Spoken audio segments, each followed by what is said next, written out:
Diana Helmuth, welcome to Head on Fire. Thanks so much for being here. I am so excited to be here with you, Don. Cannot I wait am to so chat. excited to speak with you. Now, usually, this podcast is a place where I talk to experts in overlooked, interesting, misunderstood fields. And normally, these are people that have been doing the thing that I'm interviewing them about for years, decades even. They've got multiple advanced degrees in the subject, or all sorts of certifications and all very illustrious bona fides. You are none of those things. You Correct. That's you correct. are you wrote a book about being new and bad at something. So I'm I love that. I'm very excited to speak with you. For people who do not know who you are, tell people who you are and what book you wrote. So, I am Diana Helmuth, and I wrote a book called The Witching Year. Subtitle is A Memoir of Earnest Fumbling Through Modern Witchcraft. And so one of the jokes that can be made about this book is you, Don, you wrote a book called The Dabbler's Guide to Witchcraft. And effectively, in this book, this is a chronicle of a dabbler. Someone who was curious about witchcraft, grew up exposed to witchcraft, decided they wanted to go on a spiritual journey, didn't feel confident most of the time, but there's wins, there's misses. This is a deep dive into what it means to take a self-directed spiritual quest in today's day and age. So it's funny, it's sad at times. I wanted to be really honest about the things that go wrong, about how silly I felt a lot of the time, about how skeptical I felt about a lot of things, while also embracing the things that make a journey like this good. And of course, chose witchcraft because it's the fastest growing religion or spirituality. Whether or not it's a religion is very debatable in in the world, and doesn't show any signs of stopping. And it is extremely self-directed. So that's the book I wrote, and I think it's for anyone who's curious about witchcraft, but really for anyone who maybe grew up thinking spirituality was stupid and then is starting to chafe at that idea and is curious about what is out there. So if you want to see someone take that dive, that this book is for you.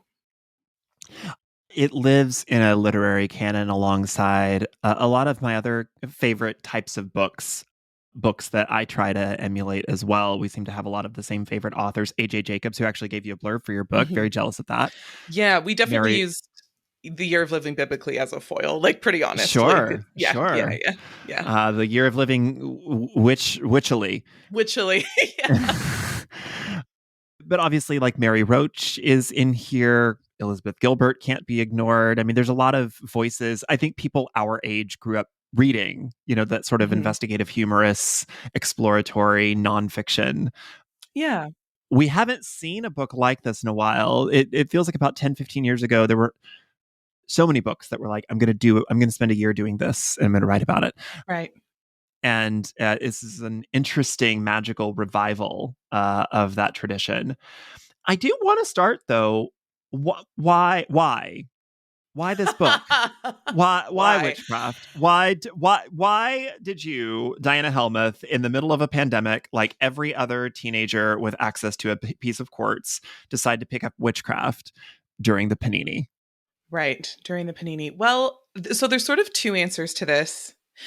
And I'll give the first one, which is less fun, but a little more surface level honest. So I was chatting with Lauren Parker and Maggie Listen one day, who are two witches, two authors, and in their own rights, and are characters in the book. They're almost like my witchy fairy godmothers, kind of nudging me along when I need it, saving me from myself periodically, or getting me into trouble sometimes.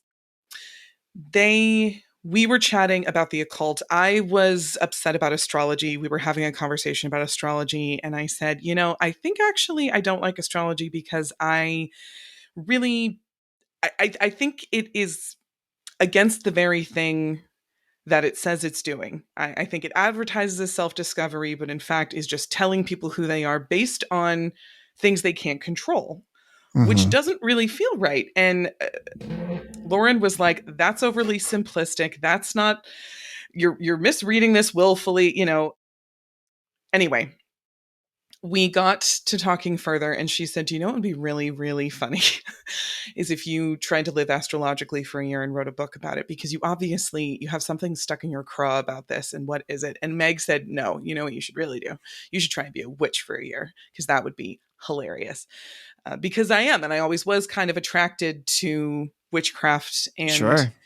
the occult, but then I felt that attraction made me there was a block, there was a huge internal block towards indulging it, and I called that side of myself logical and smart, and I wanted to be seen as very, you know, respectable. And by respectable, I mean someone who tolerates little bullshit and is not very imaginative and believes in science, and that is separate from spirituality. So largely this book is a challenge of that entire part of myself. Like, I started the book and I had to dig a little deep. Like, why do I really want to do this? Why am I attracted to this? And I didn't realize how deep this prejudice in myself went until I started writing this book, because I thought I was going to be writing a book that was like, I'm going to make some jokes about crystals. I'm going to try praying. I can do that for a year, whatever. And then by the third month, it was like, oh, I mean, I was like, realized I had been thrown into a very deep pool, didn't know how to swim as well as I thought I did. And I had to dig really, really deep into some internal prejudices I had, into negative stereotypes about spiritual people, like not just witches, anyone religious. And why did I feel that way? Why did I associate wanting to be spiritual with shame? Which ended up taking up a huge chunk of the book. So this, yeah, it ended up being more than I thought I was getting into, which hopefully made for a more interesting story. But I guess that's for the readers to decide. Yeah. At the very beginning of your journey, you kind of take a survey of the landscape of modern witchcraft and witchcraft practitioners and the ways that people find community, the ways that people research, the ways that people provide information, disseminate information, discuss that information. Mm-hmm.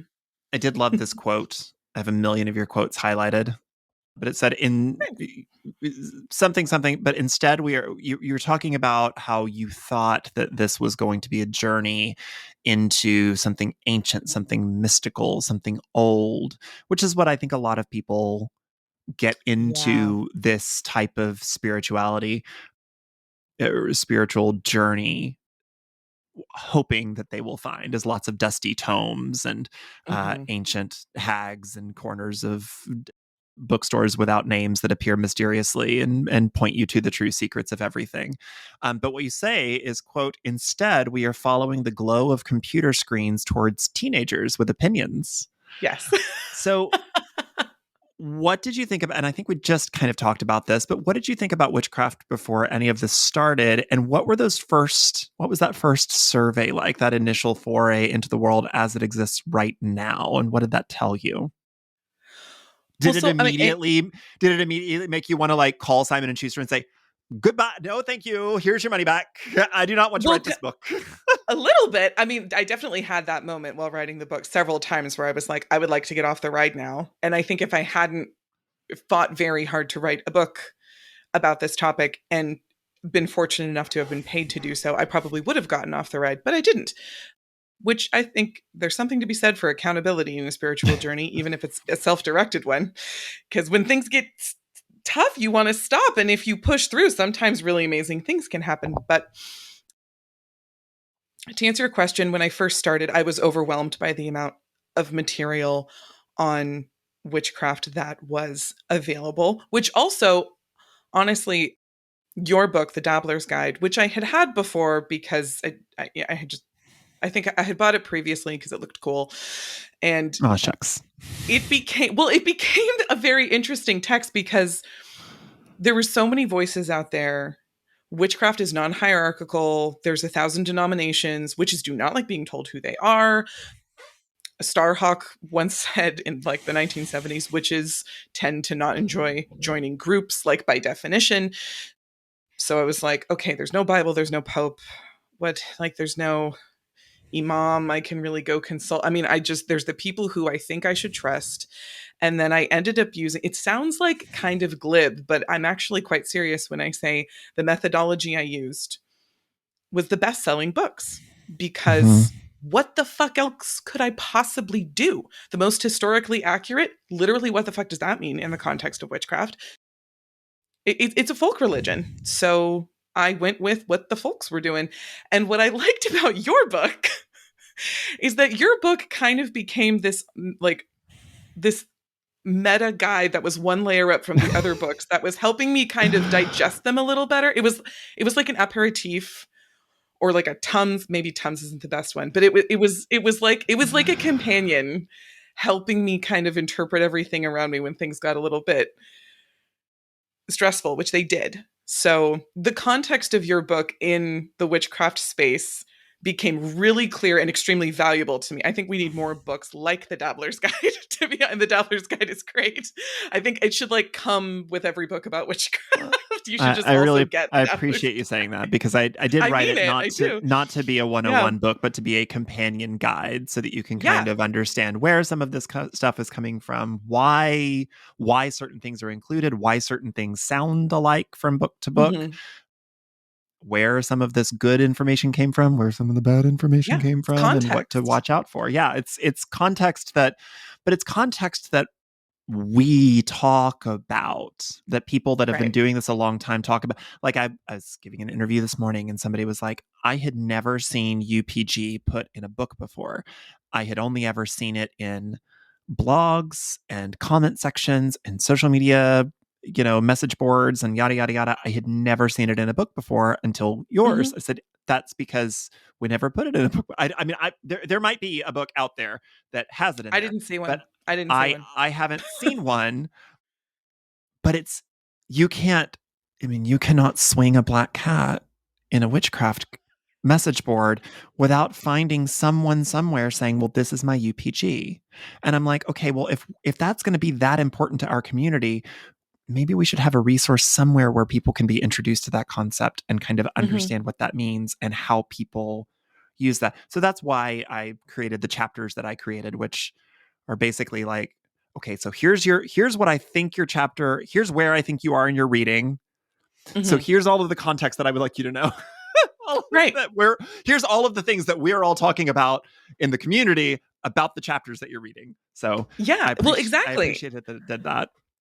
Yeah. It So it was it was a good companion. Yeah. I talking about books and talking about methodology, I was interested to see the list of books that you grabbed initially. And my good dear friend Meg did kind of steer you in a different direction a little later on. But I did find Uh-huh. it interesting because you are so pragmatic. But the books that you chose, you did choose best-selling books, but for a religion that is a spiritual group that is as short-lived as ours is, and Hmm. has really only been publishing for a few decades, Hmm. like a 10-year period of publishing represents a massive shift in cultural Yeah. conversation. So I was so interested to see, yeah, you chose some of the best-selling books because of the pagan publishing boom in like the late 90s, early 2000s, created sort of the witchy literary canon. But it's so interesting because so many of those voices that you're referencing, I'm like, oh my God, nobody has read these books in like 15 Yeah. years. Which is what And Meg so, said. She was like, "What are yes, you doing? I was like, You're in the dark." You I know? was like, oh, you are having conversations that we had in like 2005 on Hmm. Witchvox. And I was so interested. So what did you find in one choosing that canon and then veering hard right into kind of stuff that had been published in the last decade? What did you, I'm just because I haven't been that person. I think it's so interesting to get a fresh perspective on this. What did you find Yeah. had changed in the literary canon between that publishing period of the late 80s to late 90s versus what we're publishing now? Like, do you find that the conversations are the same? Do you find like what was your, Yeah. not outsider anymore, but your newbie's perspective to the change in tone and publication?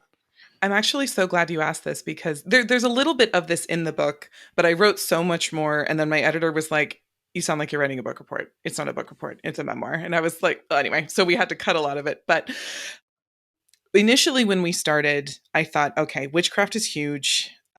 It's really big. Why don't we let's go with Wicca, because Wicca is a little older and has structure and some rules. So let's just start with Wicca. So I bought like the whatever it was, like 10 or 12 or 15 best-selling books about Wicca. And then, as you mentioned, Wicca starts to fall out of favor in the early 2000s in favor of witchcraft. And that was around the time when Wiccans, most Wiccans were just calling themselves witches, but then there were a lot of witches saying, "We're not Wiccans, please knock it off," right? And now I think most people today, if they are Wiccan, they always say they are Wiccan first before they say they are a witch, but maybe I'm incorrect about Yeah, that. there was a big pushback for about 10 years Yeah. there of I'm a witch, but I'm not Wiccan. And Hmm. people wanted you to know I am not a Yeah. Wiccan. So this is Listen, the I just have a goddess and god on my altar and I follow the wheel of the year I'm and I not a have Wiccan. elemental representations on my altar. But if you call me a Wiccan, I swear to God, I'm going to come kneecap you so fast. So I did encounter, absolutely. That's a perfect characterization of this wave I encountered. It's like all of a sudden 2005 hits and people are like, Silver Ravenwolf isn't cute anymore, and I'm not a Wiccan. How dare you? There was almost this offense, and this is controversial. I'm gonna get shit for this. I chuckle at that lightly because when I moved on to witchcraft versus Mm-hmm. Wicca, I bought the top, whatever, 10 or 15 bestsellers Mm-hmm. on witchcraft. Mm-hmm. All of those books are Are written just by Wicca Wiccans. light. They're Yep. all written by fucking Wiccans. So I thought I was going into this whole new universe, and I was like, I am still in the exact same solar The system. conversations on witchy I social media at the time were like, could we get a book that isn't Wiccan or saying that it's not Wiccan, but it's just Wicca without the word high priestess in it? And the thing is, right. I think that I think the reason that that happened with the distance that I have from it all was just it was kind of the only game in town for a long time. Yeah. And you just get like bored with the same old thing. Like you want, I don't know, people get bored, people want something different, people want something new. That's about the time that traditional witchcraft started becoming popular and we wanted to do nitty-gritty late 1800s dirts and bones. Yeah. And it's so funny because you can actually see when the trends, when what will sell changed, because Silver Hmm. Ravenwolf no longer wrote Wiccan books. She started writing like hedge writing books, Yeah. hedgecraft. And I Yeah. knew when that book was published, I was like, oh, the trends have changed. Right. Now we're Right. doing folk magic. And Now we're we're back doing around to folk that. magic. Now we're doing folk magic, and then it was traditional witchcraft, and then I think Wicca came back in favor, and now we're back to folk magic again. So everybody's doing folk Right. magic again. And well, and Thorn especially if Mooney's you're been talking about looking, this on our socials. I love her, and she is such a great resource. I Yep, really do love her TikToks. I loved her and a books, and I love her Wiccan. TikTok, and a Wiccan, and she has really, I think, beautiful like thoughts about the difference and whether or not witchcraft is a religion versus a spirituality, and Wicca versus witchcraft. She's great, but I do, yeah, I think it's a little funny how much people want to distance themselves from Wicca. And it's not that Wicca isn't without its problems. You don't have to be a Wiccan, but to not acknowledge how much it's just colored the space of like European American magic is Western magic is just kind of bananas. And I mean, I do think something that's nice that's happening now, because if you're trying to do, okay, what am I actually trying to say here? I think if you're trying to become a witch, I think the journey is, I think you tend to end up trying to reach back into pre-Christian traditions. Now, if you are European American, if you are a white, then you're going back to Europe and you're basically just reinventing Gerald Gardner's wheel. You're grabbing what you can find, you're shoving it together, and you're seeing what works for you. And like, there's nothing necessarily wrong with that, but you do end up basically doing a lot of what Gerald did, which is to say, hanging out with the fucking Celts. You're suddenly obsessed with Ireland, maybe a little bit Nordic. Oh wait, but there's some white supremacists over there, so maybe not so much. And like that's this, you're working with what you have. You're working with what you have, but it's very similar to what he did. Something I like that I'm seeing now is that there's also a lot of room being made, and I hope more room continues to be made for witches that are not of European heritage, you know? Like Brujeria is having a real moment right now, and I think it's extremely fucking cool. And it's nice to see some fresh some fresh material out on the scene. Yeah. You liken Scott Cunningham to Bernie Sanders. I do. I do. I stand by it. I do. I stand by it. I don't have a question. I just needed people to know that in your book, you liken Scott Cunningham to Bernie Sanders. Well, I'm not, again, not a historian, not pretending to be one, but based on what I gleaned in my writing, the impression that I got was that Gerald Gardner introduces Wicca. Wicca is very closed. You have to be initiated by a coven. And I believe Doreen Valiente and some other people were like, we should open this up a little bit. But then Scott comes out in the 80s and is like, I opened it up. Don't need a coven. You can just work by yourself. Free healthcare for all. We're doing it. Student loan forgiveness. Fuck you, Gerald. And like he wrote the book. Like I know a ton of witches who do not know who Gerald Gardner is. They all know who Scott Cunningham is because he opened the door. 99%. It's amazing how quick the history of a religion, a spiritual movement that is 70 years old at the most on the outside disappears. Yeah. And we don't all have to be historians, but yeah, anyway. He's Bernie Sanders. I'm going to read you a passage from your own book. Quote, "What are you looking for exactly?" She narrows her blonde eyebrows at me, takes another puff of her cigarette.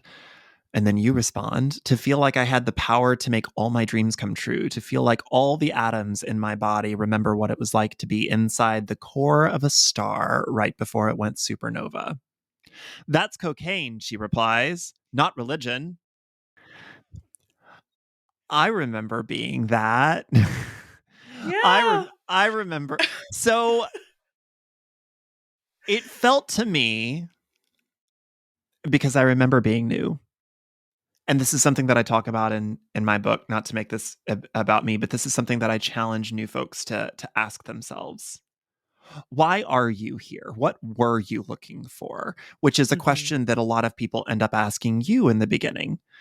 Because to challenge you a tiny bit, it didn't feel in the beginning like you knew exactly what you wanted out of all of this experience. I didn't. Yeah. I didn't know. I didn't, because from the title and some of it, I thought, okay, well, she's trying out being a witch for a year. And I thought I would be reading a book that was, okay, well, this month I'm going to do a spell to make it rain and see how many days it rains. And this month I'm going to da-da-da-da-da and try this kind of spell and this kind of spell and this different magical system and yada, yada, yada. There's actually very little witchcraft in the book, which surprised me a little bit. Not in a bad way. I just was surprised. Did cut a lot. Probably. I've been through that process. I wrote a book that's double the size. Yep. I wrote a book that's double the size of the one that got published, actually. So, and it does end up being for a good chunk of the year about becoming a non-Wiccan Wiccan. So I'm my question, now that you've had time, I mean, now that you spent the year in a day, you wrote the book, you edited the book, you have sat with the book, other people have read the book. Looking back on all of this, what were you looking for? Well, I mean, kind of what you just said. I had always been curious about witchcraft. There was a part of me that always felt like maybe I am a witch. In fact, I think I might be. But again, there is this massive wall of shame about that feeling. So I never let myself indulge it. So the book ends up being a lot about just trying to become comfortable. Where does that shame come from? Who'd I get it from? Why is it here? What's it trying to do? What's it trying to protect me from? And then what would happen if I actually tried to overcome it?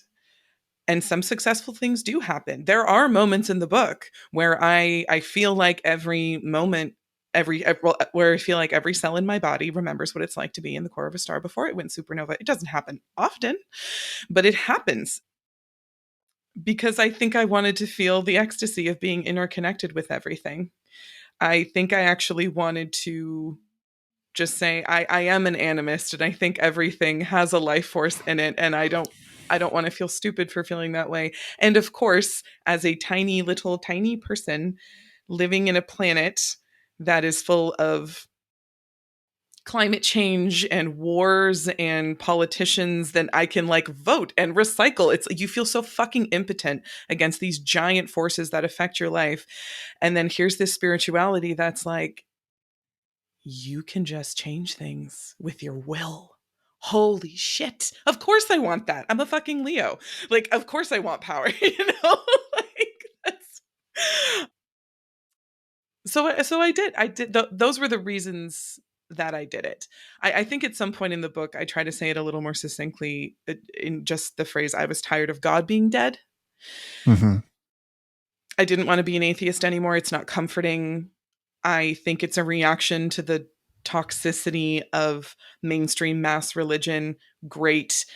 It's 2023. I think we're ready to re examine it, though. I think we're ready to re examine the state of God's death and what perhaps a resurrection could look like for a lot of us who think differently, trademark, and don't want to be associated with more toxic ancient religions.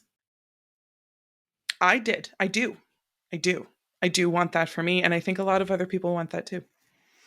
There is, I mean, I feel like we're all a bunch of white liberals here on Yeah. this here podcast right now, and I feel as though that something that can inhibit folks who make a conscious effort to examine their privilege, to be aware of their privilege, to minimize the amount of harm that we do, to try to be an agent of positive change in culture. Mm-hmm. One of the things that can get in our way is taking a moment to realize that we ourselves are not going to, one, fix everything, or two, break everything. I don't know how that happened. What just happened? I have no idea. I'm a witch. I really feel like the universe really agreed with whatever you said. I just need you to Thank tell you. me. Thank you so much. So, I didn't do that. I wasn't touching anything. That's amazing. Anyway, sorry. Keep going. so you were kind of skittish in the beginning of your journey. Yeah. And I understand, I think, where a lot of that comes from. I mean, you were coming on, you were doing this in the middle of 2021 is when you were experiencing your year. 2021? 2021 to 2022. 2022. Yeah. That is the Mm-hmm. height of Witch Talk. Witch Talk was around for like 5 minutes, but you were doing it Mm-hmm. right smack in the middle of Witch Talk, which was the Mm-hmm. invasion of, like you said, teenagers with opinions in everybody's comment section telling everybody who had been doing this for decades and decades and decades that they were actually doing everything wrong and that everything that they were doing was terrible and awful and bad. And they know because they read an article Right. about it. Right. And so I understand being skittish, but there was a part of you, I'm going to get to a point here in a second. You seemed to walk into a room and apologize for being there before anybody ever noticed you were in the room. You walked into a room and apologized for being there. And Mm-hmm. there has been a moment in all of the many weeks that I have been slowly digesting this book that I cannot stop thinking about, and I genuinely Oh, can't believe you put in this book. Because okay.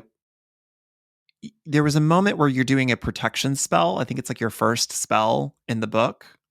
Uh-huh. And you imagine the moon and there's moonlight coming down, but then in your mind's eye the Yeah. moon goes away and you're enveloped in darkness. And you Yeah. ask, and you came down with a sense of fear.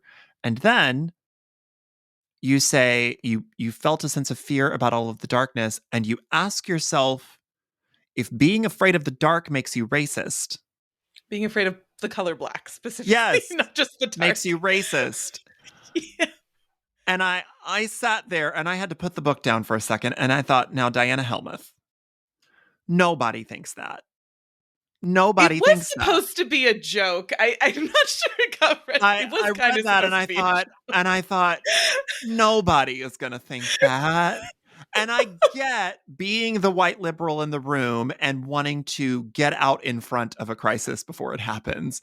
But I thought Mhm. you are it sounded at some point that, like, for the first few months really of your journey, I don't do you feel like you were having a journey, or do you feel like you were trying very hard not to offend people by wanting to have a journey? And can I ask, if it's the latter, did Mhm. we, the people who had created all of the witchy social media, did we make you feel that way? I mean, it's I more can't it's more the imagine what it latter. would be like. I can't imagine what it would be like to be starting a journey like this and going online to search witchcraft and just everybody's screaming at each other. So you're like, okay, well, I've already got this book contract. How do I do this in a way that isn't going to have a 50,000 teenagers screaming at me? So I get where maybe it Right. came from, or don't let me put words in your Yeah. mouth if that's not it. Yeah. Let me know. But it did seem like for the first several months, which in my mind, I'm going back and remembering, okay, this is what was happening during those first few months. I remember all the fights. I was there. I was Yeah. in it. I remember all of it happening. My book came out during that time. I remember that. I was like, oh, well, this is what was happening that month, and this is what was happening this Mhm. month, and this was when these people were fighting, and yada yada. So I get why you were like a little terrified, but Yeah. I mean, yeah, you did say it pretty well. I was terrified I was going to start this journey and be told, "How dare you?" by about 50 million fucking people. I was I don't know. I was reading a lot of Rachel Ricketts. I was following a lot of social media folks who were also like, is it witchcraft or is it privilege? Is it, when Wicca stole from other cultures, it's racist, like everything. It was a time of strong callouts. And I'm not going to say they were wrong, but I am going to say they were floating in my head aggressively, and they were on top of everything that I was doing. And everyone is sick of white guilt. I'm not saying like, look at me, someone forgive me for being white, but it probably did have an impact on some of the initial writings. I was terrified of being called ignorant, of someone telling me, how could you do X, Y, and Z? I was very afraid of doing a racism because there was a lot of people doing racisms in witchcraft for decades, and I didn't want to be another one of them. I wanted to be smarter, I wanted to be better, I wanted to be a new voice that had absorbed a lot of the old material and learned from it, right? The joke about being afraid of the color black, what was supposed to be a joke, although I don't know if it came through. I think I had just read an essay about like black being a negative color and then a group of people being called black, and I forget who wrote it, but like, what does this color really mean in terms of like calling a population this? So probably it came from that, reacting to that.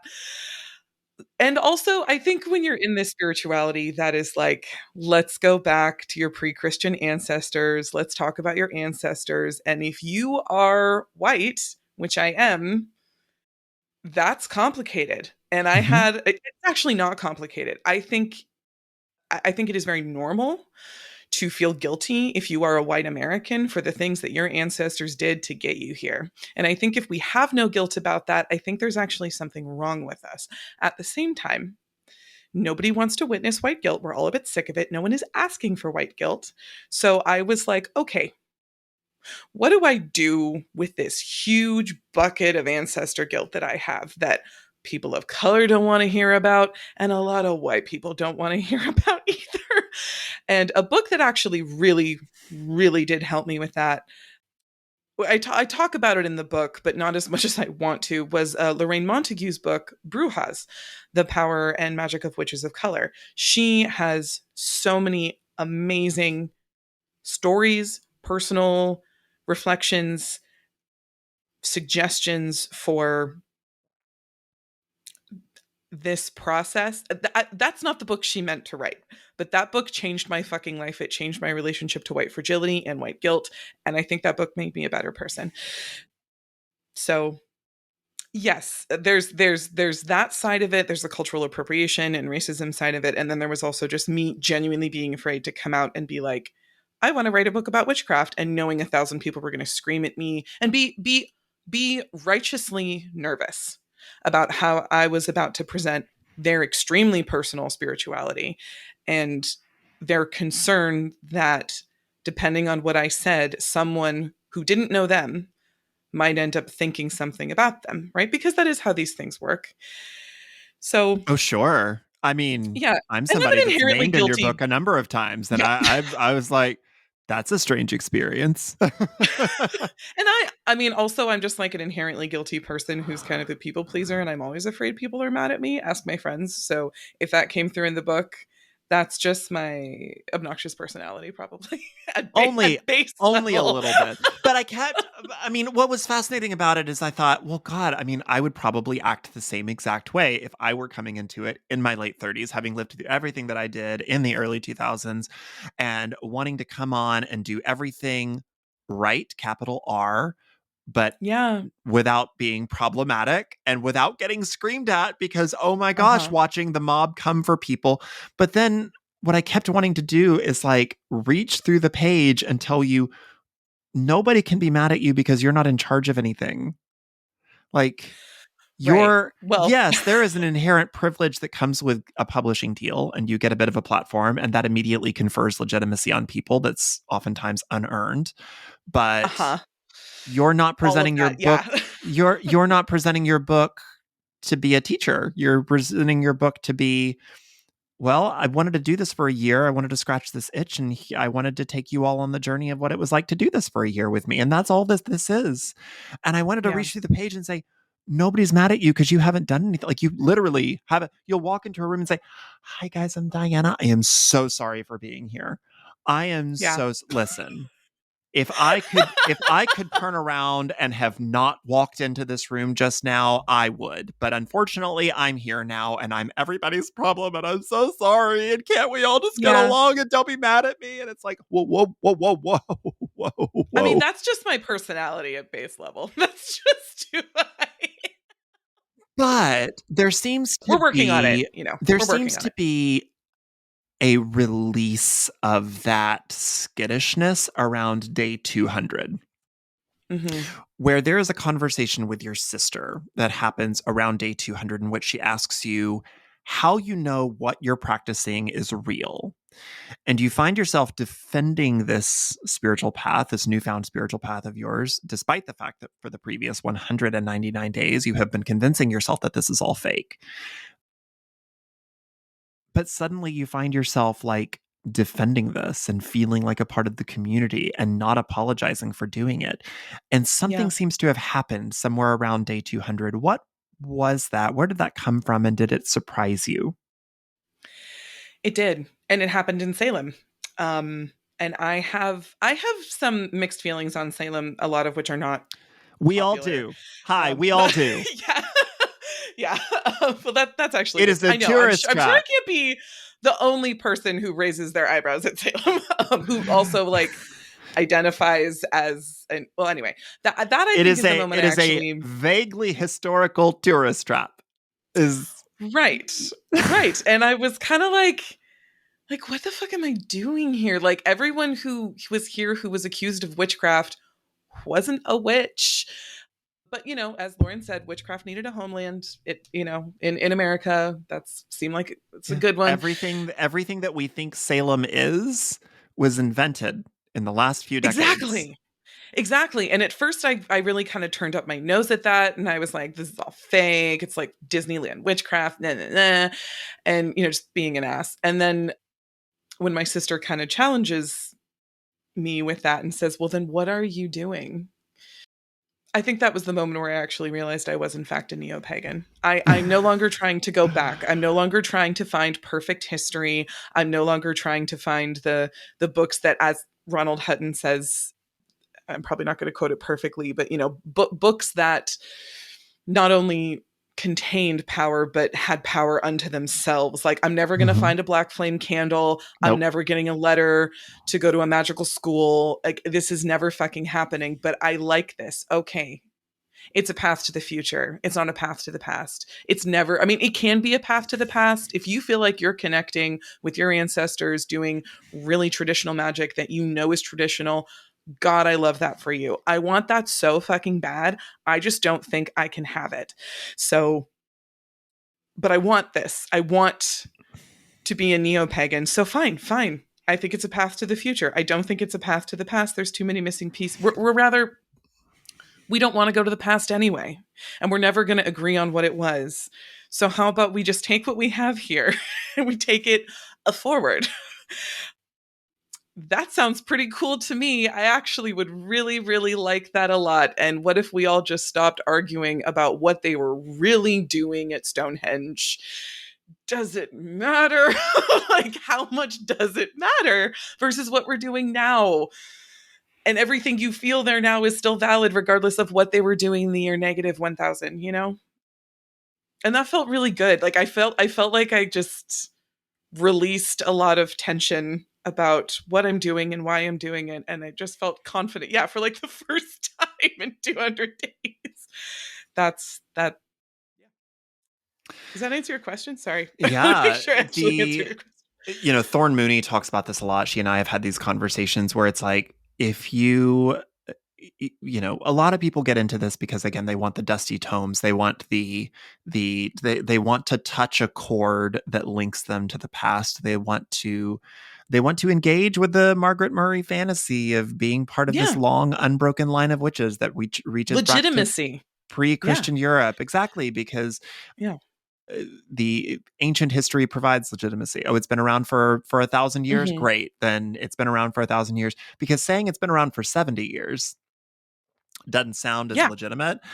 But yet, the thing that I love about Thorne and other folks like her that are like, listen, I'm Wiccan. I fully acknowledge that most of what I believe was invented at a kitchen table in the 80s. 100%. Totally. Yeah. And yet, it works, and it makes me feel things when I do it, and I feel a sense of fulfillment, and I don't want to stop doing it, and I Hmm. can acknowledge that it's a modern religion, and yet somehow also I'm getting something out of it, so maybe it's worthwhile anyways.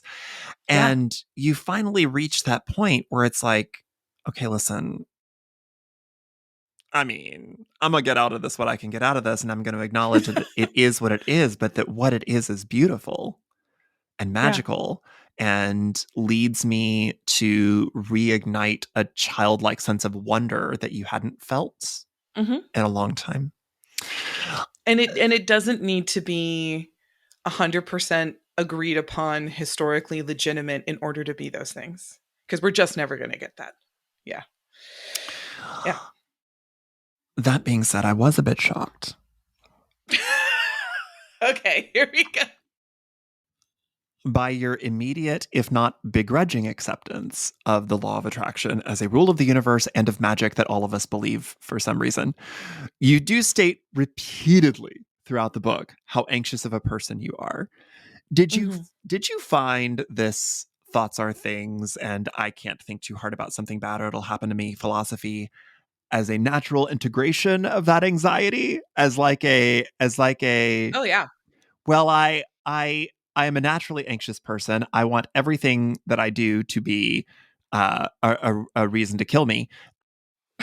So the law of attraction, that works. All of my thoughts are trying to kill me. That Great seems way to natural describe and right. anxiety. Oh my God. I'm sitting here like every time you keep talking about, oh, I'm this rational person. I think these things through. All of this science and logic and yada yada. And yet the law of attraction comes up in your book a cajillion times, and you're just like, It well, does. I guess I made my chicken die. Well, I guess my brain killed my chicken with my magic thoughts. And I'm like, babe. Are To be so clear, what? I don't think I killed my chicken, but it did cross my mind. I mean, I kept running into the law of attraction, and even when I didn't run into it explicitly, I ran into it. I ran into it called something else. Mm-hmm. And even when I didn't run into it, I did frequently, mostly in the older writings, but Scott Cunningham said, does Scott? Okay. Silver Ravenwolf says this. Juliet Diaz says this. So basically, like the oldies and the newbies, a lot of them say you have to believe, you can't doubt, and your thoughts have extraordinary power. And they mean this in an empowering way. And Mm-hmm. me turning it when you put it on the law of attraction and it's like the things that you think are going to happen, then very quickly you end up, yeah, basically giving yourself um, generalized anxiety disorder via magical thinking, which is a Mm-hmm. documented thing I Mm-hmm. discovered. Mm-hmm. It's not even, I That's was why I like, why spend is so this much of my happening to book me? telling And you. That's why I yeah, spend so much of my book telling people, don't become paranoid. If you become afraid of this, stop it. Stop. yeah, Stop right now and examine what you're doing. yeah. And then I talked to several other witches who say precisely what you are saying, which is not everything you think is a spell. And it's perfectly fine to doubt, as a matter of fact. And, then of course, that's the, for lack of a better term, magic trick for actually getting your brain to have less intrusive thoughts and be less paranoid is accepting of the fact that these you will have intrusive thoughts and you will be paranoid sometimes, because trying to push it down just made it worse. But something I think I would personally like to see more of, and people are saying this, I guess I just wish it was more popular, is not that thoughts are spells, but that it's okay to doubt, and not every thought you have is a spell. You're not that powerful. You're just not that powerful. You didn't kill your chicken by thinking about it. You are You not a didn't kill your god. chicken by thinking about You it. did not You are will not a god. terrible things Yeah. into existence. Mm-hmm. Mm-hmm.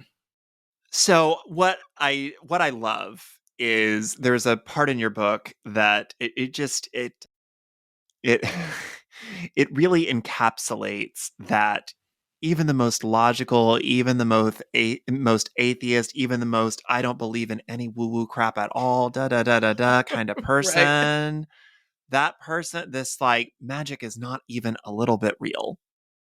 And then you tell your boyfriend that you summoned a demon, and he says, I am an atheist. I am not an idiot. This is the beginning of every 80s horror movie. It's like, Is are the we demon sleeping in here? gone? Yeah. Is the demon gone? Did you send the demon away?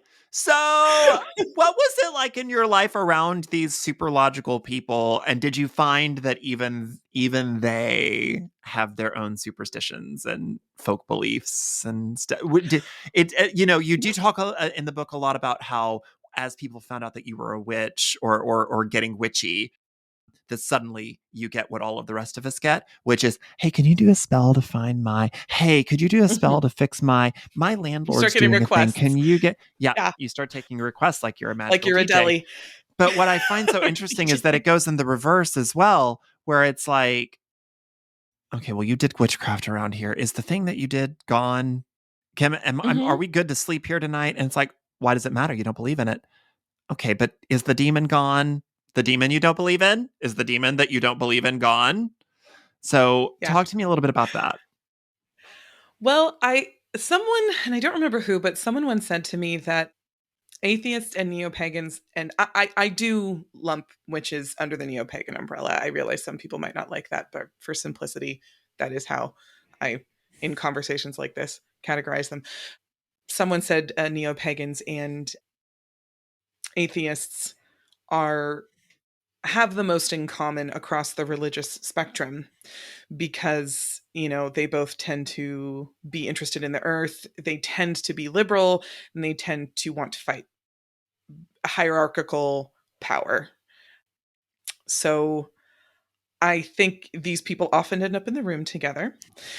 Ironically, perhaps not so ironically from that angle, but I needled my friends about it because I'm a fucking asshole. Like when my friend who's an extreme atheist, I mean, she hates all of it. She hates astrology, she hates crystals, she hates all religion. She doesn't like witchcraft.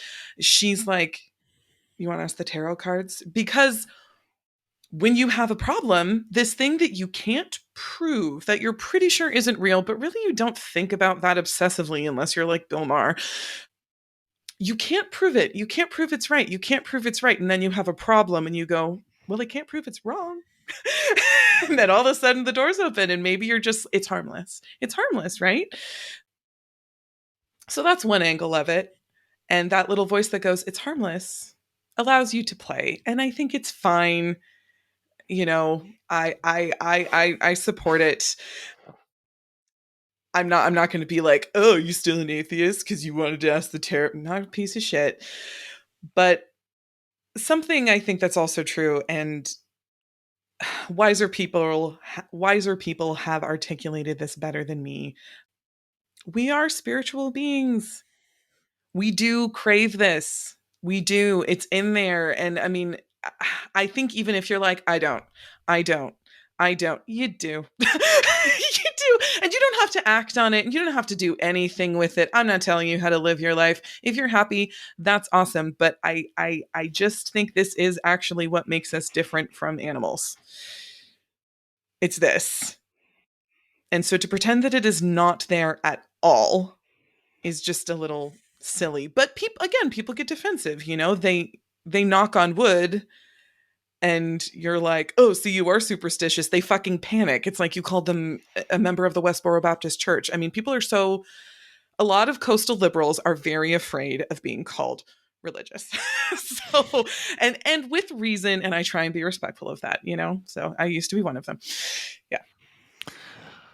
There is a part in your book after Stonehenge, around Stonehenge, after Stonehenge, where I I saw myself years ago and I was like, "Oh, there's a baby witch right there."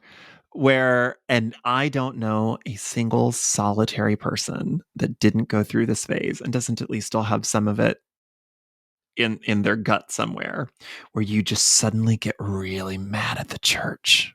You just get You're so mad at the Sorry. church. You're just Uh-huh. mad. You're so mad at the church. And he's like, oh, Roman, no. I just all of these pagan spaces were destroyed in the name of Christ. What You was say lost? his house is everywhere. In every city, you're talking about Jesus's house. Mhm, You come mhm. to the part of your journey into witchcraft that everyone does, where they get angry at the loss of a culture they were never a part of. Yes, well So, said. thanks. I'm a writer. Wow, that was dickish. No, it's perfect. Don't edit it out. Keep Look, it. looking back, how has distance reframed that conversation and anger for you? And I'm so sorry, I know this is a compound question, but do you ever get to the point where you realize that you can't fit a mountain into a church? Ooh. I'm not totally sure if I know what you mean by that. I think I know, but can you break that one down for me? Sure. So, well, I want you to answer the first part first, and then I'll clarify what I mean. Yeah, well, so I mean, I it wasn't the first time in my life that I'd been angry at Christianity, and I wanted to make a little bit of room in the book for just this idea that like everybody used to be pagan, and what would history actually have looked like if the Roman Empire did not convert to Christianity and then conquer all of Rome, and then and then conquer all of Europe, and then Europe went out and colonized large parts of the rest of the world. What would we all look like? It's a fascinating thought experiment. At the same time, I don't think we're going to get anywhere by dunking on Christians, and I didn't want it to be a dunkathon. I mean, part of me feels like if you identify as a Christian in this day and age, and I am like, it's on you to prove to me that you are not transphobic and racist and misogynist. I'm not Though, saying to you be are, but fair, like, if you identify as also true, I need the same exact yeah, assurances from yeah, you as I well. do. I actually do. That is 100% true. Yeah. So I didn't want it to be a dunkathon on Christians, especially with the history of everyone thinking witches like consort with the devil and there's this war between Christians and witches. Like there are Christian witches out there right now, possibly listening to this. I see you. You're real. Like the dichotomy is fake between Christians and witches. It is not fucking real. It's very old. I think everyone is sick of it on the witchcraft end. But I did want to nod to feelings of jealousy. You know, like if I wanted to become a Christian for a year, the amount of like agreed upon resources I could have had would have been bananas. And I kind of realized that part of the reason that my journey was so difficult is just because of how much shit has been literally burned and lost and destroyed. And like, that's why I, it feels too big, you I know? was Yeah. wondering if you were going to realize that it was jealousy. It's And totally jealousy. at, Yeah. at this, like, oh, well, they have all of these churches. And the reason I said, did you ever get to the point where you realized you can't fit a mountain inside of a church is because for the rest of us, the natural world is our church. And I Yes. greatly prefer the night sky to a steeple any day of the week. Yeah. And I cannot imagine a place feeling more holy than the mountains of West Virginia or Mm. the creek by my parents' house or a bonfire around Samhain. And you can't, there is no church that can hold a magic like that. And Mm-hmm. I just wonder, when did you get to that point where you realize, oh, yes, I'm very jealous because they have all of these trappings you see. Yeah, but I worship like the world around us, and that is so much bigger than a church. Yeah. That's funny you say that. When did you get there? Because I this is like a little bit cheesy, but as you know, my first book was about backpacking, how to Mhm. suffer outside. It's funny. That's It the is not thing, is I remotely was wondering spiritual. how the backpack lady missed this. How did the Well, backpack lady miss that church is or the mountains are the church? How'd the I was backpack a little lady miss glib. that? Yeah. I was being a little glib in that section. Like, I knew. I was just kind of waiting for someone else to like affirm it outside of me. I found an old book of like poems and ramblings that I made in high school when I was backpacking for the first time. And like this bitch felt so plugged in to nature. And I didn't even recognize myself. And I was like, I had this. I absolutely had this. And I understood this in a very uncomplicated way. I didn't need outside affirmation for it. And at some point, I think I lost it. I don't know when I lost it. And that's very sad. And to be honest, I think I'm kind of still working on getting it back. Maybe I felt like I was delusional. I don't know, but yeah, I mean when I go backpacking, I very much do feel like I am entering a temple, and I get upset when people play Bluetooth too loud. I get very angry when people litter because you don't play Bluetooth in a fucking church and you don't litter in a church. Why are you doing this in mine? You know, like that really is how I feel. But there was something, I wish I had the book in front of me. I'm actually reading Desert Solitaire by Edward Abbey right now, and that book is not without its problems, but his writings on being alone in Moab in the late 60s, even though he's like a little snobby in some areas, is really helping me reconnect with this 16-year-old girl I used to be who went into the Eastern Sierras and understood she was on holy ground and felt how delicious that was and how special it was and didn't need anyone to tell her if it was happening or not. She just understood. And I kind of miss that. And hopefully I can get it back real soon with Edward Abbey. Yeah. As you leave Stonehenge, you get to a point. It's I'm struck seeing these modern connections through your eyes.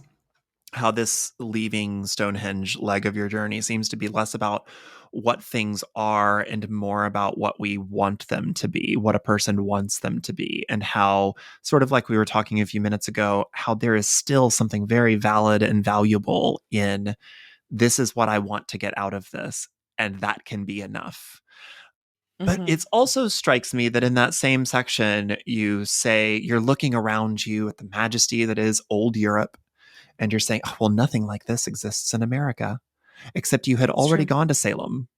And you know that New Orleans exists, and Taos, New Mexico, and Burning Man, and all of these other places and things that are in the United States. And these spaces Yeah. exist in different forms. It's just none of them are ancient. We are currently creating legacy right now. Hmm. And you're a part of that now because you've now written a book. So, do you ever, which part of your journey, like, and I understand the impetus of like, I want to do this right and I want to do this the right Yeah. way. Do you ever get to a point where you say, well, one, even though you had talked so much about sort of the fallacy of ancient history, the fallacy of appeal to ancient history, we do always clamor for it, even if our Yeah. conscious mind says that can't happen here. We do always Hmm. clamor for it, and we compare things to the idea of being able to have that ancient lineage. Do you do you get to a point in your journey? Have you gotten there yet? Or do you think you can get there where we are not constantly appealing to that ancient history? Do you think that there is something that we lose by being people in the United States and not having a built-in infrastructure of ancient history to pull from? And the Ooh. only history that we have is fraught with slavery and racism and built on the backs of people of color. And that's a thing that you struggle a lot with in your book. Hmm. How do you connect with the fact that you have to be a spiritual person in the United States without the ease of being able to relax into a millennia of pre-established canon? Right. Well, I am jealous of Europeans that they have Is it that, or they because of claim their to have that. walkable cities and free healthcare? It's a huge part of it that they're raised speaking multiple languages. Yeah, they have great public transportation. Anyway, I think, I mean, yeah, but at the same time, I'm doing this because it's historically correct is always a fallacy because you never really know. You just think you know based on what people with PhDs have found after digging up stuff they found when they were trying to build a new subway station in fucking England, right? So even in what we know, we don't really know. It's just what we all agree upon. It's all fucking blockchain, like it's all blockchain. We're all just agreeing with things other people have seen or not. So I think, let me think here for a minute. I'm jealous of people that feel really sure about what they're doing because they feel it is historically correct. But this does kind of go back to, I realized for me, if I actually wanted to stay a neo-pagan, knowing I was never going to get the perfect history I craved, and by perfect I mean that was agreed upon by a critical mass of people. Like something I really Something in a interrogated book in, somewhere. yeah, something I really interrogated in this book was, one, my own inherent guilt, which you picked up on right away, and also how much I weirdly need outside affirmation to confirm something I feel inside of me. And this isn't something that makes me cool. In fact, I think this is the definition of what makes me fucking uncool. I didn't leave this book with that gone, but I do think I really touched the core of why witches are constantly seen as confident and unfuckwithable, whether they're like a hero or a villain or an anti-hero in the story that they're in. Because if you have to be constantly affirming your own truth because everyone around you is saying you're not doing what everyone else is doing, you are a rebel whether or not you want to be, and you have to stand in that ground. Someone who does that over many, many years is very difficult to fuck with. They are extremely confident. And I only did it for a year. I am not yet extremely confident and totally self actualized. Fucking at all. I'm not. I need like 20 more years of this shit before I become these absolutely terrifyingly happy, confident, like elder witches that I see who I would like to be. Babes, I'm 20 years in, 20 plus. Are you still not there? Oh, so it's just in my imagination? I Don't tell would me that. Give me I something to hope for. Yeah, I when I was growing up, when I was a teenager, I was reading all these names on book covers and stuff, and now I know these people, and I'm like, Yeah. oh, we're all just kind of making it up and hope, and not making it up in the sense that like we're all just like bullshitting our readers, but just like, oh, we're all faking it till we make it. When none of us are as Yeah. confident as a reader would like to think that we are. Nobody is living that perfectly witchy life. Nobody, not a Right. one of us. Well, and also springing off like the other half of what you were saying, I mean, specifically in America, all nations are founded on bloodshed, period. America was founded on bloodshed and genocide and slavery. Yay. So I think to be an That's the American quote getting I'm into using. witchcraft. America was founded on genocide. Yay. Thank That's you. Thank you so much You for are so having my back. welcome. I will be editing that down and I'm going to put it right next to the part where you're like, does being afraid of the color black make me racist? Yay. I present to you Diana Helmuth, racist. But I do think there is something about being an American, being a white American in in a religion that is very like earth based, is about connection to land, is very animist, and is very into ancestry. So I know witches are talking about it. I struggled with exactly how to talk about it because I was like, okay, I really think part of a path of being a white, like a white skinned witch in America is contending with the bad things your ancestors did, but also I have a complicated relationship to the land I'm on. Being a witch really helped me get into the land back movement. I got right. So in being a witch for a year, in being white and of European ancestry and living in the United States, something I felt very compelled to do when I was going back into like the history of my ancestors. It's like, yes, there's Europe, but then I noticed I was just skipping over like 200 years of how white people got to America. And so, not wanting to just indulge a ton of white guilt, but this witchcraft journey did inspire me to learn more about the land back movement, to invest in the land back movement, to be pro land back movement. I think a lot more about my connection to the land, basically, and what happened before I got here. And if I see neopaganism not as something that is desperately trying to take me back into the past, but something that is trying to shape the future, I think about justice, and I think about reparations, and I think about the legacy I want to leave, the ancestor I want to be, and that's something I liked about it. It started to feel less like all of this was coming from a place of guilt and more just like, what can I do to actually be a force for justice? What can I do? What if the past isn't this perfect pre-Christian paradise? What if in fact it sucked and people were shitty to each other? And maybe I can make a better future or be part of a better future.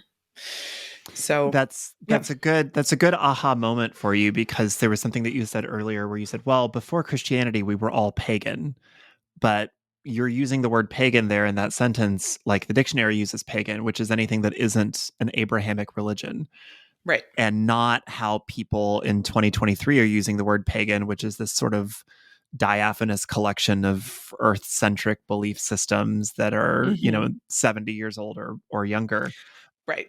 Like people 3,500 years ago would not have called themselves pagan No. in any sense of the word that we use now. Of course, very few of them would probably have called themselves witches in the way that we talk about it now, which kind of all goes to that thesis of it's okay if all of this is new. It doesn't need to Hmm. be ancient. It doesn't need to be reclaimed in any kind of way because there's really no way to make it perfect. So it's Right. okay if we don't let perfect be the enemy of the good. Hmm. You almost immediately backed away from social media witchcraft Yeah.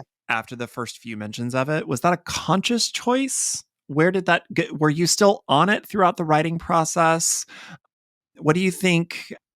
What were? I've got a follow up question if you answer it in a certain way. But what did you? Was that a conscious choice to back away from witchy social media while you were writing the book? I didn't back away from it. I just don't think I quoted it very heavily because it was Why didn't I quote it very heavily? I guess there is still this part of me that's like, if it's in a book, it's more trustworthy rather than just something Sure. someone posted kind of Okay. randomly, which is also true. I mean, like, it's a tweet, not an essay. It's a TikTok, not my magnum opus. It's an Instagram reel, not this thing that I and several people spent years producing and really double checking and still kind of has flaws in it. Like, you know, when people put things in books, they tend to be more reliable and they tend to be more what the person really meant to say. But I didn't back off of it entirely because I think a lot of people find out about witchcraft and are educating themselves about witchcraft via social media. I think if witchcraft has a Bible, it is the internet, the whole of it. I read that in the book somewhere, and I stand by it. It's an autodidact religion. Like, we're all just learning from each other. So I didn't stay off of it, but I may have been quoting it less because also some of the quotes in the books are just better. Yeah. If But I I want to stay could on the trends, you know. Yeah. if I could encourage you, because there is something that you talk about earlier in your book, how I don't know what green witchcraft is, but I think I'm a green witch. Yeah. I looked it up later. Yeah, no. But there is this idea that if something is published in a book, that it's probably at least a little better thought out, or at least a little better of what the person meant to say, or a little bit more cohesive or something like that. I would Mhm. encourage you to add one additional layer of thinking to that, which Okay. is that for a lot of people, a lot of marginalized communities specifically, the reason why social media is their main platform to discuss their spiritual traditions, practices, things like that, is because the witchy publishing industry, such as it is, prioritizes whiteness and very specific types of introductory books. And it Yeah. doesn't really make a lot of room for other voices or other types of discussions. So, you know, a book about brujeria these are newer Yeah. in the US canon because so many of these traditions are oral. And so many of these traditions are regional. And so Mhm. many people not necessarily think that these are like closed traditions or closed practices or things that other people are not allowed to learn. It's that people want to make sure that their community continues to be centered in the conversation as others learn it.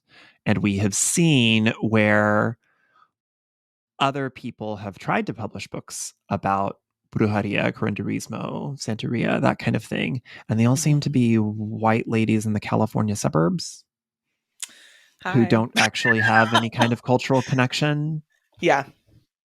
and seem to be publishing to make a profit. Mhm. And so people are just very, very protective of that. So that's this twofold thing, right? Where Llewellyn, Weiser, the handful of pagan publishers prioritize a very specific type of book combined with a a bunch of communities, a bunch of cultures that would love to see their culture recognized in book form, canonized in book form, so to speak, Yeah. given that air of legitimacy, like you were kind of referring to, which is what a lot of people believe, that the minute that something becomes published, it's a lot more legit. There's an air of legitimacy to it. Yeah. But these cultures see what these companies do when they are allowed access to information. They see who they publish and how that work ends up getting turned into a book. And so these people are very protective of it and they want to protect it and make sure that it's done in a certain way. And these two groups are only just now trying to find a way to play nice with one another. Mhm. So if I could encourage you, not to say that you're necessarily wrong, because there's a lot of legitimacy in what you say as well. A lot of people have to be very considered, not considerate, Yeah. but we have to be very considered with what we say whenever we know that something is going to be in a book forever. we have to really mean it. Mhm. we have to really mean it. But there are a lot of people, a lot of cultures that are oral, that are familial, that are regional, that can't have a seat at the table or are very wary of having a seat at the table. So that is another intersection to consider. Well, and also to piggyback on that, I was wary about talking about any witchcraft that wasn't Wicca based precisely because I think I'm white. I mean, this is a book about a white lady doing like European flavored witchcraft. Mm-hmm. I touch on other things where I am invited to do so. I have the opportunity to like interview a friend who was kind of like both vaguely Wiccan and also like very much invested in her family's Haitian voodoo. And I think she's like a fascinating person to just talk to. I wanted to write about a lot of other branches of witchcraft, but there, I mean, I was while writing the book, I was like, I can't do them though. I don't think I'm supposed to write that book. I think someone else needs to write the witching year for voodoo, for Mm-hmm. brujeria, for for but it's that's not supposed to be me. Yeah. Yeah. I get that, and there's entire chapters that were cut out of my book because I thought, this conversation needs to be had, and I really hope that someday somebody is going to do this topic justice, but it Yeah. can't be me. It can't It be can't be me. this face. It can't Yeah. be Even if me. I'm I'm going in to. it, it can't be me. Yeah. Yep. There's a part in your book, it's not the very end, but it's close to the end, where you say, it isn't a perfect recreation, but that's okay. I don't want it to be. And I thought, oh, welcome, Diana. I have that reaction from a Welcome. lot of very seasoned witches who are like, she Welcome. got there. She got there. She finally got there, and I was so proud. I was so Thanks. proud. I was like, "Oh, she did it. Good. She finally got where she needed to go." I was so proud. So I think that oftentimes we discount the experiences of people who are newer to something because obviously they haven't been doing it a long time, right? Mhm. But people that are newer maybe don't necessarily, they're not the experts in the room. They may not need to be at the front of a classroom or something like that giving instruction, but there is still quite a bit that we can learn because they are coming to subjects with a very fresh perspective and have unique questions. So I'm curious, after your year and a day, what is something that you think the community does well? Oh, God. What is And something I'm that also going to ask you the opposite question. So just go ahead and be thinking of that. What is well, something that you think the yeah. community does very poorly? So I'm like, am I a piece of shit? Because the only thing I can think of is everything I think the community does poorly. I'm trying to think of things the community does well. Um, I think with the community, you know what? Actually, the reason I'm having trouble with this is because I don't really have an immediate witchcraft community. I still feel like I observe witchcraft communities. Like I observe witch talk. I observe certain people's covens that I'm not really a part of, but I went to some of their ceremonies, but It's I am so not in them. funny. I'm going to And say something to you that you said to me on social media a couple of days ago. It's so funny that you are surrounded by dear friends who are themselves witches, who invited you into this journey, who you have used as a resource, who are uh-huh. more numerous than most people have, and still somehow think you don't have a witchcraft community. Well, I don't do witchcraft with them. You know. Guys, I don't do witchcraft with my friends, but we'd get together on the Sabbaths. They're my community. Oh my gosh, Yeah. Diana. We I got to had a get you a community. second year and a Yeah. day. We got to get you a year and 2 days. Here's I lesson number 2. You're going to do a lot of shit on your own, but the community comes together for parties. I think it's not like I pick up my phone and happy Mabon or Mabon, yay, but it's I haven't practiced with like a coven in years. And the last time I did, I still felt like I write about this in the book, like I was just going through the motions. I wasn't really like as invested in it as I would be today. Which I feel a little bad about, but I think I mean I guess something the community does really well is just having you come exactly as you are. I've never had a witch tell me I'm not being a good enough witch ever, which is kind of amazing because I'm sure there's always room for improvement. But no one, that's just not something I think witches say to each other. Not that all witches like each other, but the criticism volleyed isn't, well, you're just not a good enough witch, the way someone might say that about other religions. You're not a good enough Christian. You're not a good enough Jew. You're not a good enough Buddhist. I I really like the radical self-acceptance of witchcraft, because when you practice radical self-acceptance, I think it makes it easier for you to be patient and kind with other people even when they bother you. And that's a lesson I think we all can learn. I really like that witchcraft teaches you to take the entire human experience as sacred, not just certain tiny little parts of it. Like I really like that sensuality is sacred when it's considered dirty in so many other religions, for example. Yeah, I think those are things witchcraft does really well. And at the Do same, you, well, go ahead. no, go ahead. I was going to say, and at the same time, like the exact same side of that coin for me is consensus. And most witchcraft has no consensus. And if you're someone who likes a lot of external validation, Hmm. that is unpleasant and stressful.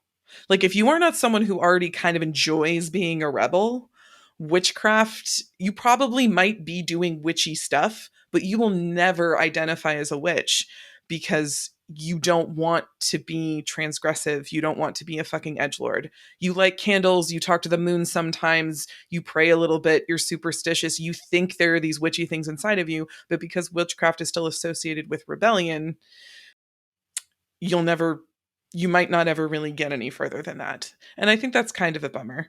uh, I don't know how to change 2000 years of associating witchcraft with transgressiveness and rebellion, but again, I think there's something to be said for neo-paganism and green religion more broadly, because I think it's a little bit more inviting, although maybe I'm just in denial about the fact that it is still extraordinarily rebellious. I just don't really enjoy being a rebel, like for its own sake. I actually really, really don't. I just don't. It's just not my personality. What's been your time like after finishing your book? Do you still are you still doing witchy stuff? Are you doing what's your takeaways after the book was done? I am. Something I wish I did more that I still don't do more is just kind of sit and make time for simply revering the divine. Because I do that in the book, and I have an absolutely profound breakthrough spiritual moment while doing it. And I wish I made more time for doing that, not asking for anything, not manifesting anything, not willing anything, just like getting into your younger self, or what Starhawk calls the younger self, possibly to the divine self, to really just sink into the ecstasy of like being in the universe. Love that shit. And I wish I did it more. I bet I do still do It's it after the year. Yeah. it's going to take you a long time. A long time. And that's okay because there's going to Yeah. be a lot of other periods where you're like, oh, I've got to be doing stuff. I Right. have to be. I can't.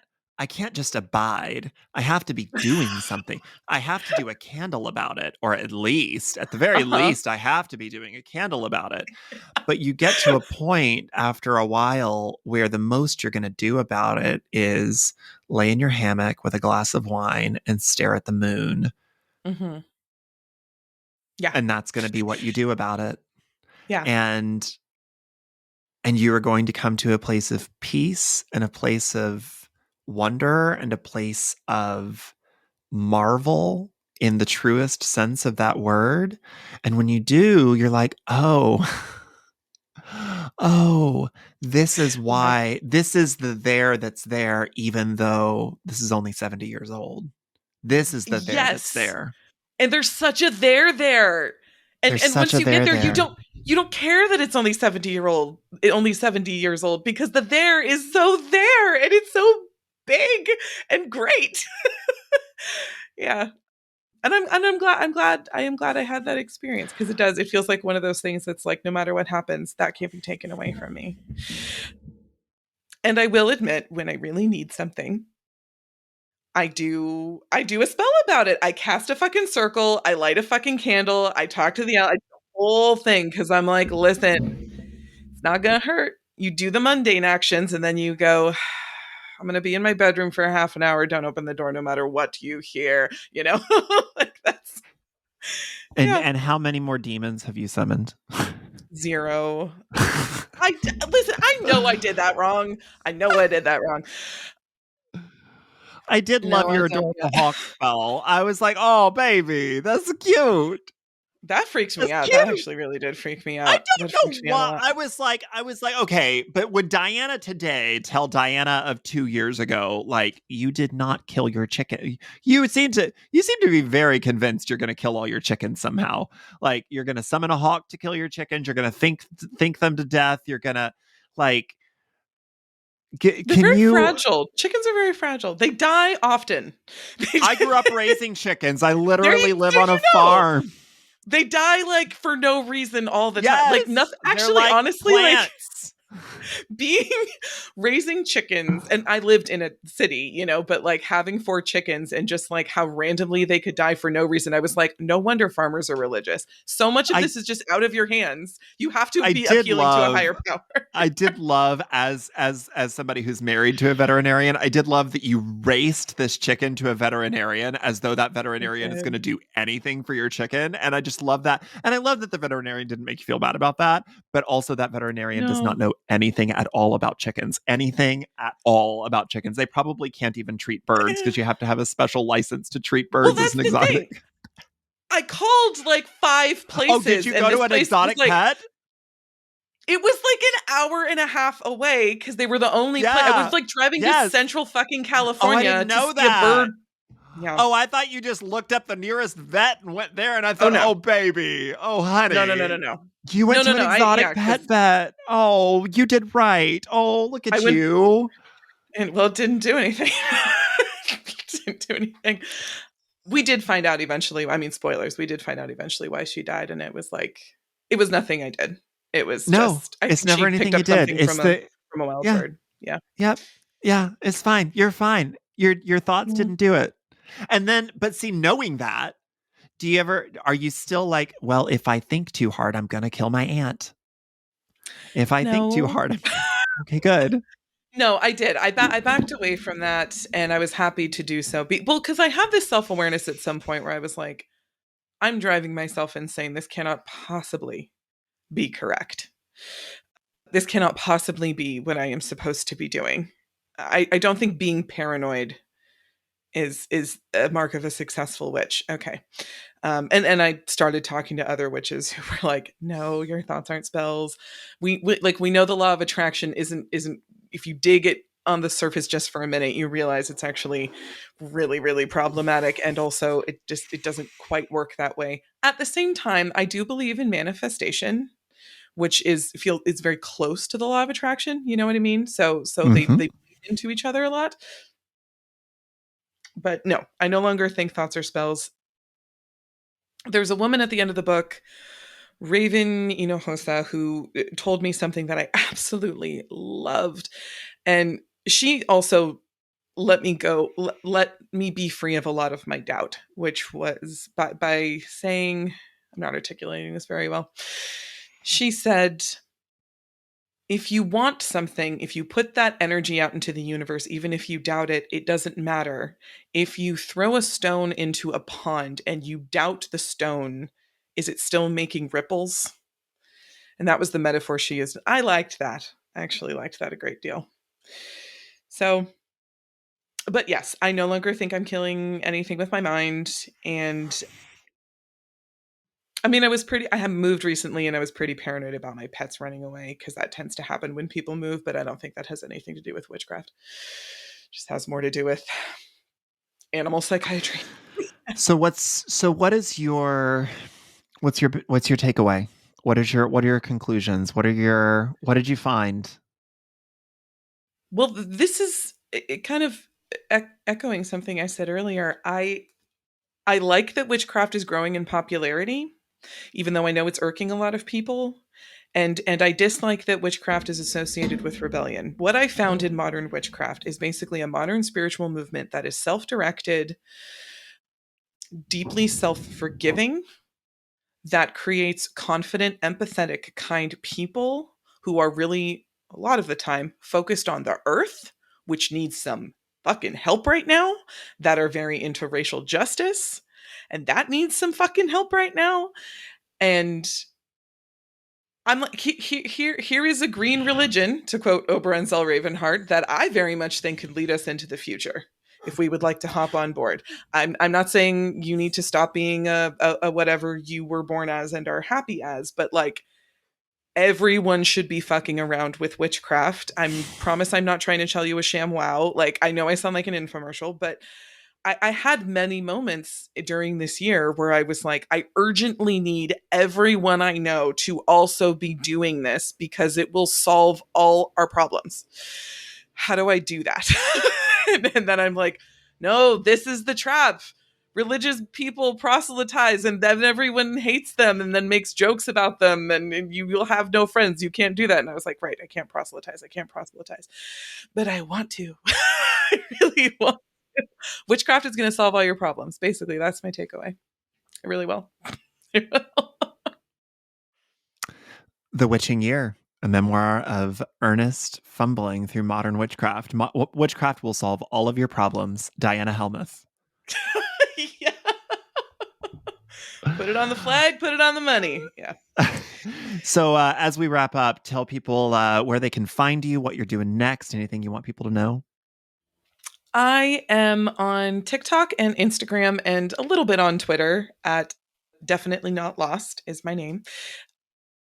If you like The Witching Year, I did also write a book called How to Suffer Outside, A Beginner's Guide to Hiking and Backpacking. That is more prescriptive than memoir. It is a how-to.